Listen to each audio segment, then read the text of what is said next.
Richard. Congratulations. What is your single career highlight?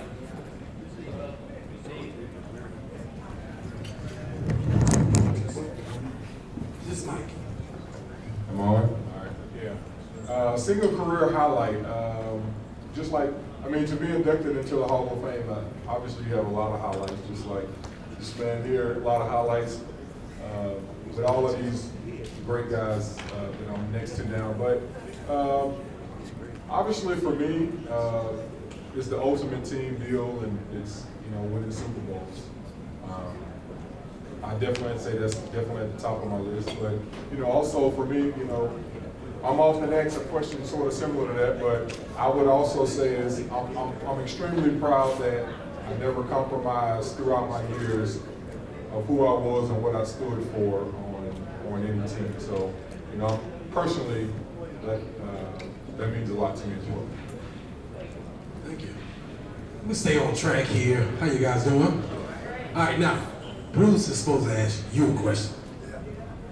No, actually it was for Paul Maguire. Got it. And Paul worked for many years with Joe Theismann, right? Yeah. And I know he was quite the ego, but I overheard a story today about you taking phony phone calls, saying it was for speaking engagements, and you wouldn't accept the amount of money. Is there any truth to that? So. I don't need that. You can hear. I worked with Joe for 9 years in Sunday Night Football. You guys, some of you guys had, Jeff, did you play with him? Played on the same team. Joe's the only guy that I've ever met in my entire life that when he went to bed at night, he wrapped his arms around himself. That's true. But no, the other thing was, we get in the day before to talk to some coaches the day before to the game, and Joe was forever. He was probably the first guy that I ever met, Jeff, you might know, that had that ear thing where you could talk into it, you get a phone call in here. And he had his phone, and he'd go to get his luggage, and all you could hear him say, "I told you before, I only take this amount of money for speaking. I don't care where it is, this is my fee and what I got." And while he was in the middle of it one time, his phone rang. You figure it out. But I'll tell you right now, seriously, of all the guys I've ever met in my lifetime, he was one of them. I mean that.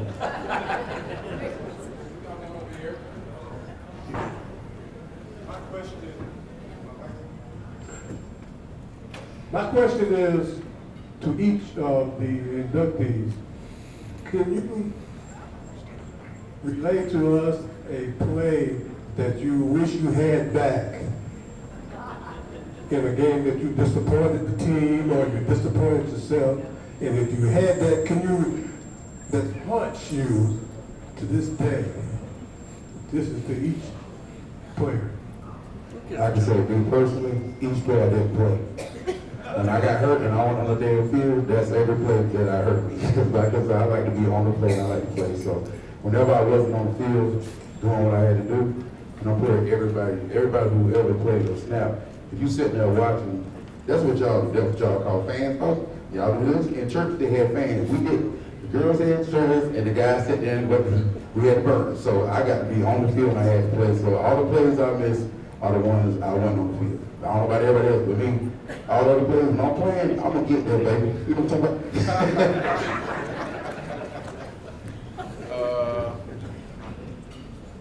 I've had a few personal fouls in my days that I wish I could take back.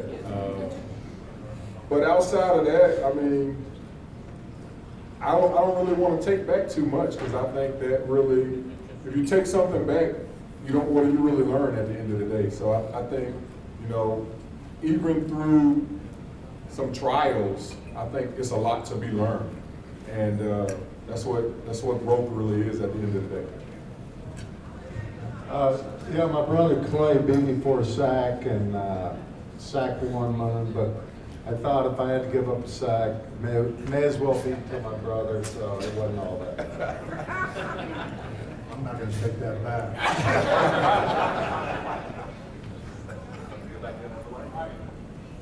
So you go right here.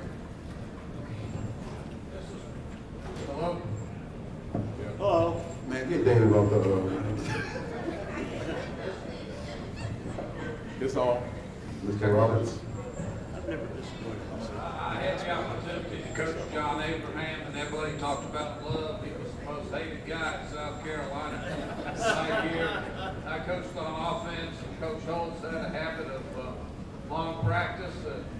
Every time John ran by the tackle, he'd say, "You're a dumbass," and start the period again. So all the high school coaches came in, and John Abraham was the reason we practiced 4 hours a day.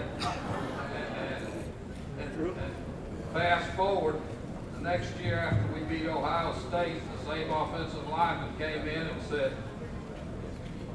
you think the offensive line coach for the Patriots is calling that tackle a dumbass because he's running by him just like he did me? So the question is, who was the best player you faced at the National Football League? Because you had a Hall of Fame career. Who was the best player you played against? Literally, I would say everybody. I don't take nobody as being a terrible player or a great player or anybody better than me. I feel like everybody I played to the highest level. Get to the NFL, whoever I played like they were the best player. Even if I know they weren't as good as me or wasn't better than me. One play, that guy can beat you or make you look worse than you think you are. So I always looked at everybody as being great. I didn't look at one person as soft than anybody or weak than anybody, because I've had guys that 5'7" that knocked me on, but I've had guys that 6'7" that couldn't knock me on. But I had people Richard's side that I could move. I had people that his side I couldn't. So I always saw everybody as the same player. But I just thought I had to see what was inside myself, see what I could do to beat that person. So I saw everybody as a challenge, especially when we played on Sunday. You know, like Sunday, Thursday, and Monday I'm showing my ass.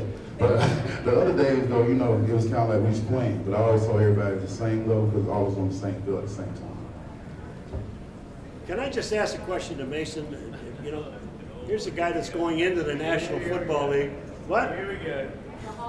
Haven't you gone home yet? No, not yet. I'm so glad we're on. I just want to ask Mason, and I think that a lot of you might be interested in, you're going into the National Football. We've all been there for a long time, and it's over. Your feelings about, I'm not going to ask you who's going to draft you, what's going on. Your feelings about going into the National Football League. First I time. tell you what we want to do too is after Mason says that, I'd like for the rest of you guys to think about giving him some advice.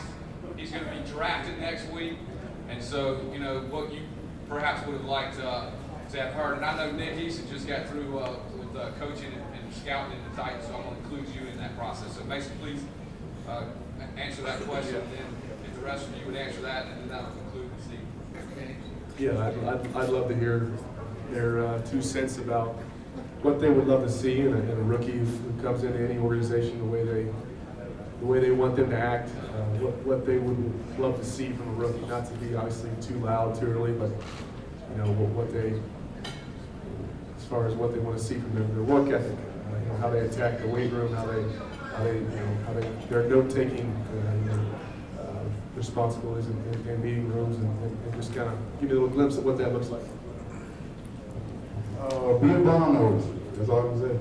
Like, you got somebody, yeah, I mean, hey, whatever you can get, whatever you can get for free, get.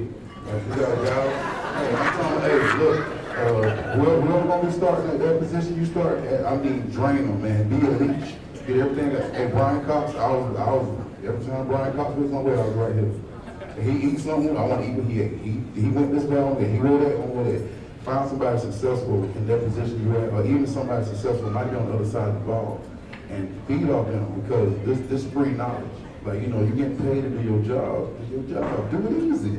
Like, hey, it ain't got nothing wrong with bringing somebody some cupcakes in the morning, bring some little thing like that, and just make sure be a rookie. Enjoy your thing, because once you get in the fire, you gotta have somebody behind you doing the same thing. So be a leash, get everything you get for free, man. I'm talking about food, all that, player. Hey, free books, they give you knowledge for free.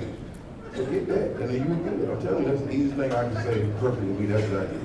Free 99, baby. Remember that, free 99. Well, congratulations first and foremost. Any advice that I could give is start early and stay late. You know, especially as a quarterback, you know, you want to show your commitment, not by words, but you want to show it by being there early, staying late, doing all the little things, attention to detail, and really at that level, to be elite, it's really about discipline and fundamentals. Like, that's really where the game breaks down at. You gotta have good discipline, you gotta have good fundamentals. And at the same time, enjoy the moment. You know, every time, like, if we're out to dinner, I like to give a lot of toasts. My wife always called me the toast king, but I always really enjoy the moment. I like to be right where I'm at right then. So I would just tell you, I will say this, when I got drafted, I was just so looking forward to the next thing, and I really didn't smell the roses, so to speak.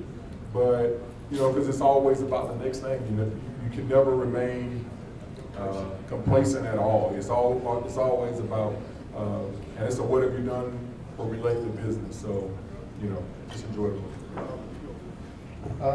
My brother Clay and I, we played 19 years each, and I think the biggest thing is realizing and having the right perspective, and that it's a privilege. I mean, man, God's blessed us with the ability, the size, everything that I mean, it's a gift to play in the league. And so many guys get soured by the game and become bitter, and you know, it's a kid's game. And you get to play it, and you get paid lots of dough, a whole lot of money. So enjoy it. You know, it truly is a privilege. I'd like, the Lord is going to weave a tapestry with your football life. And all the colors aren't going to be the same. There are going to be some hiccups along the way. We're older, and now we can see what was being shaped in us that was good when at the time it seemed bad. So you celebrate the good, and you understand the bad in time. You will see the good in that too. Don't let it overwhelm. You know, I'm just gonna agree. I played for 11 years, and you know, I can agree with all those guys. You know, it's an honor basically be in front of all you guys. Congratulations to you. You know, I got to see Bruce first time I met you. I was coaching defensive line coach for the last 4 seasons with the Tennessee Titans, so I saw your face every day walking in the building. And then, Richard, I got a story for you. You almost ruined my dreams of playing football. You know, about 125 pounds ago, when I was at Toombs County, I went on my first official visit to Georgia. I was 215 pounds at the time, and I was playing D-line. And I looked out there and I saw you. I was like, oh, this is not for me. And then also, you know, we got beaten in the playoffs this last year and got me fired by the Patriots. No.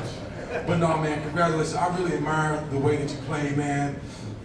One of the things I just get mad at my defensive line coaches that I had in the league, you know, you always watch film of some of the really good guys at your position. And, you know, here you are, 6'6", long arms, and I'm hearing the coach like, look how he does it. And I'm thinking to myself, man, this dude's 6'6", there's no way that I'm gonna be doing that. This guy gonna be able to do that, and I'm gonna be able to do that, man. But it's an honor to be in front of all you guys. Great advice, man. Best of luck to you. Heard a lot of great things about you.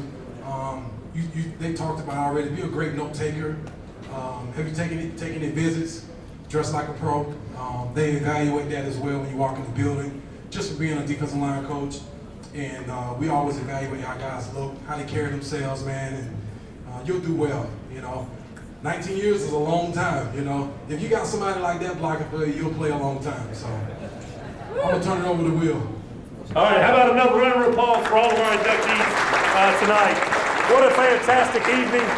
We'd like to ask all the inductees if you would stay up on the stage for just 1 second. They want to have a couple of photos taken in front of all the inductees, in front of all the posters here behind us, if you can do that. We'd like to thank everybody for being here tonight. David White, if you want to have any closing words, make your way to the stage now.